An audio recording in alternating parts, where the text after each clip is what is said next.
다 같이 찬송가 212장 부르심으로 새벽 기도회 시작하겠습니다.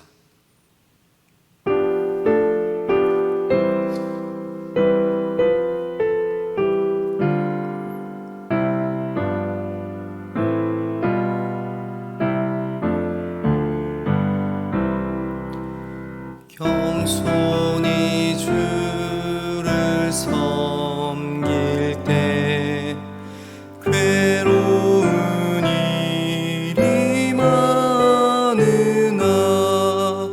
구주여 내게 힘주사 잘 감당하게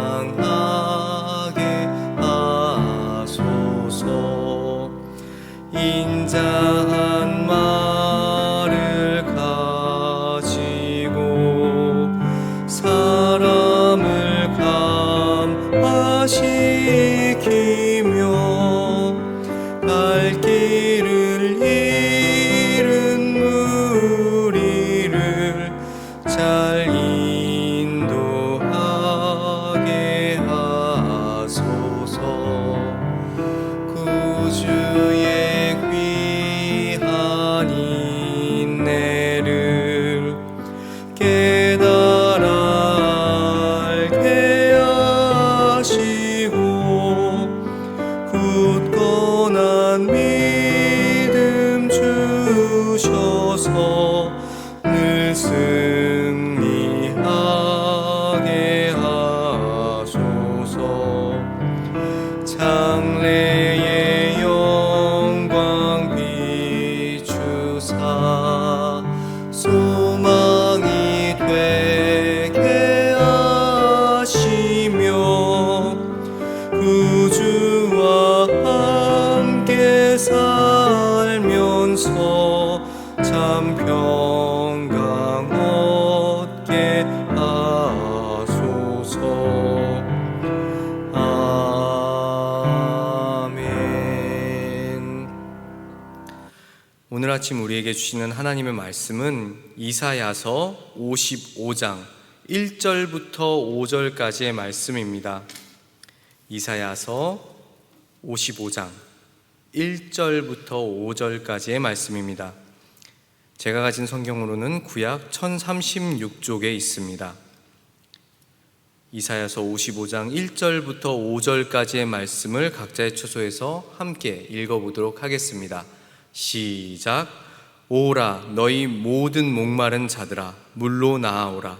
돈 없는 자도 오라. 너희는 와서 사 먹되 돈 없이 값 없이 와서 포도주와 젖을 사라. 너희가 어찌하여 양식이 아닌 것을 위하여 은을 달아주며 배부르게 하지 못할 것을 위하여 수고하느냐. 내게 듣고 들을지어다. 그리하면 너희가 좋은 것을 먹을 것이며 너희 자신들이 기름진 것으로 즐거움을 얻으리라. 너희는 귀를 기울이고 내게로 나와 들으라. 그리하면 너희의 영혼이 살리라. 내가 너희를 위하여 영원한 언약을 맺으리니 곧 다윗에게 허락한 확실한 은혜이니라. 보라, 내가 그를 만민에게 증인으로 세웠고 만민의 인도자와 명령자로 삼았으니 보라, 내가 알지 못하는 나라를 내가 부를 것이며 너를 알지 못하는 나라가 내게로 달려올 곳은 여호와 내 하나님 곧 이스라엘의 거룩하신 이로 말미암음이니라. 이는 그가 너를 영화롭게 하였느니라. 아멘. 이사야서는 하나님께서 선택하신 백성, 선민이라고 이야기를 하죠. 이 선민에 대한 이야기를 조곤조곤 저희들에게 알려주고 있습니다. 바벨론 포로 때부터 회복되는 이야기를 설명하면서 이스라엘에 대한 하나님의 은혜와 은총에 대해서 오늘 이사야서는 설명을 하고 있습니다.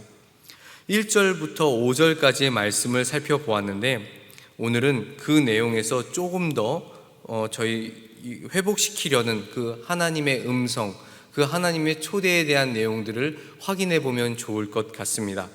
1절을 한 번 더 읽어보도록 하겠습니다. 1절을 읽습니다. 시작. 오라 너희 모든 목마른 자들아 물로 나아오라. 돈 없는 자도 오라. 너희는 와서 사 먹되 돈 없이 값없이 와서 포도주와 젖을 사라. 소리쳐 물건을 파는 것이 장사꾼이 해야 할 일일 것입니다. 너희들은 이곳에 와서 사서 먹어라 라고 말할 때 장사꾼은 수익을 내기 위해서 사람들을 불러 모읍니다. 그런데 오늘 예언자는 물과 포도주와 젖을 사라고 외치고 있는데 돈 없이 값 없이 와서 사 먹으라고 이야기를 하고 있다는 것입니다. 여기서 돈에 해당하는 단어는 그러니까 실버, 은을 의미합니다. 고대 사회에서는 은화가 통용 화폐로 사용이 되었기 때문에 여기서 이 단어를 은이라고 번역한 것 같습니다. 물건을 파는 상인은 돈을 벌기 위해서 그 일을 합니다.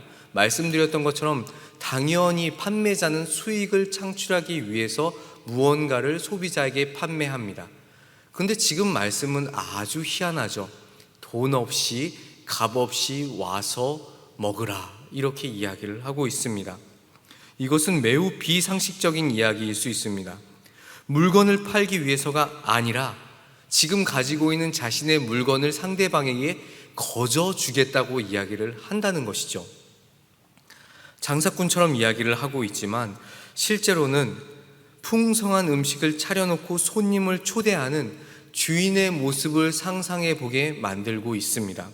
게다가 이 상품은 인간이 가진 그 어떤 것으로도 값을 치를 수 없는 생명을 살리는 구원의 선물이기 때문에 더욱 큰 의미가 있을 것입니다. 이어서 2절 말씀을 같이 한번 읽어보겠습니다. 2절입니다. 시작. 너희가 어찌하여 양식이 아닌 것을 위하여 은을 달아주며 배부르게 하지 못할 것을 위하여 수고하느냐. 내게 듣고 들을지어다. 그리하면 너희가 좋은 것을 먹을 것이며 너희 자신들이 기름진 것으로 즐거움을 얻으리라. 사람들은 배고픔을 해결하기 위해서 열심히 번 돈으로 양식을 사 먹습니다. 이것이 일반적인 삶의 모습일 것입니다. 그렇지만 그 양식, 굶주림을 해소해 주는 것은 완벽하지 못합니다. 아무리 먹어도 우리들의 굶주림은 완벽하게 해소되지 않죠. 여기서 양식이 아닌 것, 배부르게 하지 못할 것은 2절 말씀에서 표현하는 그 내용을 생각해 보았을 때 우상 숭배를 가리키는 것으로 이해가 됩니다. 일부 바벨론 유민들은, 그러니까 하나님의 백성이라고 말하는 선민들이 유배당하면서 그들은 이방 신들에게서 살아갈 방법을 찾았던 것 같습니다. 그들은 양식이 아닌 것입니다. 그들의 삶을, 그리고 지금의 우리의 삶도 도저히 배부르게 할 수 없는 일용하지 못할 양식이 된다는 것입니다. 그리고 2절 말씀을 계속 보시면 좋은 것, 기름진 것이라는 단어가 있는데요. 이것은 예언자가 선포한 구원의 말씀, 하나님의 약속의 말씀을 우리들에게 알려주는 것입니다. 계속해서 말씀드리지만 이스라엘 백성은 어떤 백성들입니까? 바로 선택된 하나님의 백성, 선민입니다. 하나님께서 선택한 백성들이 상황과 환경에 쫓겨서 우상들이 주는 일시적인 포만감에 빠져서 하나님의 백성에 대한 너희들의 정체성을 잃어버리지 말고 예언자가 선포한 그 구원과 해방의 약속으로 갈증과 배고픔을 근본적으로 해결해야 한다는 것을 지금 예언자는 말씀하고 있는 것입니다. 이런 삶의 자세는 하나님의 백성인 우리들에게도 동일하게 필요한 모습입니다. 세상 속에서 저희들의 즐거움과 여러 가지 기쁨들을 찾는 것은 일시적입니다. 그것은 반드시 언젠간 사라질 기쁨과 즐거움이지만 지금 예언자가 말씀하는 것처럼 영생을 주는 구원의 소망을 주시는 하나님께 마음을 둔다면 그것은 일시적인 것이 아니라 영원한 것으로 우리들의 갈증과 배고픔을 해소해 주는 일이 될 수 있는 것입니다. 2절 중반부를 보시면 들을지어다 라는 동사가 나오는데요. 이 단어는 명령형과 부정사 절대형이 연결된 독특한 형태입니다. 새벽 아침부터 어려운 설명을 드려서 죄송합니다. 이 히브리어에서는 부정사 절대형이 동일한 동사 뒤에 나오게 되면 그 의미를 강조할 뿐만 아니라 그 행동, 이루어진다, 너희들이 들어야 한다라는 것을 계속적으로 반복해서 설명하는 이야기가 되는 것이죠.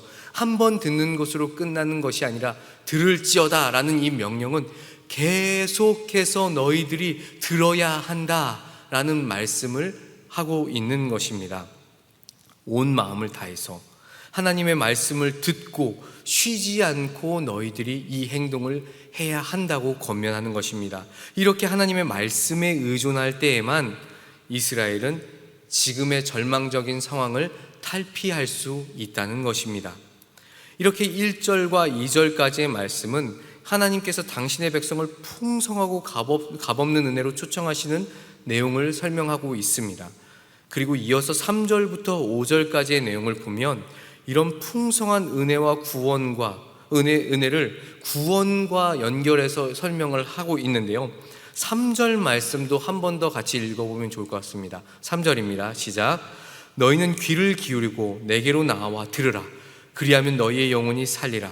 내가 너희를 위하여 영원한 언약을 맺으리니 곧 다윗에게 허락한 확실한 은혜이니라. 아멘. 오늘 말씀에서 중요한 내용이 지금 이 3절 말씀에 기록되어 있습니다. 3절에서는 그리하면 너희의 영혼이 살리라 라는 말씀을 하시는데, 이렇게 영혼이 살기 위해서 우리들이 해야 할 그 명령이 있습니다. 그것은 바로 무엇입니까? 말씀을 듣는 것입니다. 말씀을 듣되 귀를 기울이고 하나님께 가까이 나와서 들으라고 지금 선지자는 이야기를 하는 것입니다. 여기서 나와 라는 단어는 목이 매우 말라서 갈급할 때 물로 나오라고 설명한 1절 말씀의 그 나아오다라는 단어와 동일한 단어가 사용되었습니다. 이렇게 나아와라는 단어가 반복되어 사용됨으로써 신속하게 너희들은 이 행동을 해야 한다, 반드시 나아와서 빠르게 나아와서 그 일을 해야 한다라고 설명하는 것입니다. 4절을 보면 하나님의 은혜가 어떻게 다윗에게 나타나는지 증명함으로써 지금까지 본인이 구원을 허락하시겠다고 한 그 말씀에 대해서 증명을 하는데요. 4절 말씀을 제가 읽어드립니다. 보라, 내가 그를 만민에게 증인으로 세웠고 만민의 인도자와 명령자로 삼았나니. 여기서 말하는 지금 그라는 단어는 3절에서 나타난 다윗을 지칭하고 있습니다. 여호와 하나님은 다윗을 민족들에게 증인으로, 그들의 통치자와 명령자로 삼으셨습니다. 그렇게 다윗은 여호와께 택함받은 왕으로서 통일 왕국을 건설하고 주변 나라들을 굴복시키고 통치권을 확장했고 민족들에게 여호와의 능력을 보여준 산 증인이 되었습니다. 이어서 5절을 보면 이제 다윗에게 하셨던 것처럼 하나님은 이스라엘을 사용하셔서 당신의 영광을 온 땅에 드러내시는데요. 5절 말씀은 같이 한번 읽어보도록 하겠습니다. 5절입니다. 시작. 보라, 내가 알지 못하는 나라를 내가 부를 것이며 너를 알지 못하는 나라가 내게로 달려올 것은 여호와 내 하나님 곧 이스라엘의 거룩하신 이로 말미암음이니라. 이는 그가 너를 영화롭게 하였느니라. 4절과 마찬가지로 지금 5절도 시작에는 보라 라는 단어를 사용하고 있는데, 이 감탄사는 독자들로 하여금 지금 나올 내용들, 이 보라라는 다음에 나타날 내용들을 아주 주의 깊게 살펴보라는 이야기입니다. 하나님께서 이스라엘의 수치에 이제는 종지부를 찍습니다. 너희들이 유배되었던 그 어려움과 고난들의 종지부를 찍고 이스라엘 백성을 영화롭게 하실 때 이스라엘과 민족들 사이의 관계가 역전된다는 것입니다. 이스라엘이 굉장히 부족하고 연약하고 아무것도 아닌 나라로 다른 나라들에게는 보였을 것입니다. 왜냐하면 강대국 바벨론이 집어삼켰거든요. 그러니까 포로된 입장이니 얼마나 사람들이 얕봤겠습니까? 그런 이스라엘의 모습에서 이제 다른 사람들이 비웃던 그 모습과 완전히 반대되는, 다른 사람들이 도저히 비웃지 못할 상황으로 역전시킨다는 것을 말씀하는 것입니다. 알지 못하는 나라가 이스라엘이 부르고 알지 못하는 나라가 이스라엘에 달려온다는 것은 이스라엘의 권위에 다른 나라들이 무릎을 꿇는다는 것입니다. 이렇게 이스라엘의 회복을 통해서 온 세상에 여호와의 능력이 드러나게 된다고 설명을 하고 있습니다. 이제 말씀을 정리하겠습니다.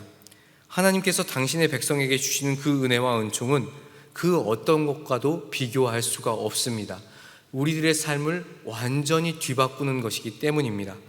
어쩌면 지금 우리의 삶에 영광이 있다고 느낄 수도 있지만 그렇지 않을 수도 있습니다. 지금의 상황이 만약 고난과 번민으로 인해서 괴로움 중에 있다 할지라도 하나님께서 다윗을 통해서 영광을 드러내셨던 것처럼 온전히 우리도 주님만을 바라볼 때 우리를 통해서 하나님의 영광을 하나님의 때에 반드시 드러내실 것입니다. 이 말씀을 말씀대로 믿고 온전히 누림으로 우리를 영화롭게 하실 여호와를 위한 산 증인의 삶을 살아가는 저와 화평의 성도님들이 되시기를 간절히 소망합니다. 기도하겠습니다. 우리의 길보다, 우리의 생각보다 높으신 하나님 아버지, 오늘도 말씀을 통해 하나님의 뜻과 은혜를 확인하게 하시니 참 감사합니다. 하나님 없이 주저하고 방황했던 저희들의 삶에 오셔서 당신으로부터 즐거움을 얻으라고 하시는 그 말씀을, 그 은혜에 충성된 언약을 되새겨 봅니다. 연약한 우리의 믿음을 회복시켜 주시고 돈 없이 값 없이 우리에게 거저 주시는 하나님의 구원의 선물을 감사함으로 받는 우리 모두가 되게 하여 주시옵소서. 우리의 걸음을 이끌어 가실 예수 그리스도의 이름으로 간절히 기도드립니다. 아멘. 주기도문으로 예배를 마치도록 하겠습니다. 하늘에 계신 우리 아버지여, 이름이 거룩히 여김을 받으시오며 나라가 임하시오며 뜻이 하늘에서 이루어진 것 같이 땅에서도 이루어지다. 오늘 우리에게 일용할 양식을 주시옵고 우리가 우리에게 죄 지은 자를 사하여 준 것 같이 우리의 죄를 사하여 주시옵고 우리를 시험에 들게 하지 마시옵고 다만 악에서 구하시옵소서. 나라와 권세와 영광이 아버지께 영원히 있사옵나이다. 아멘.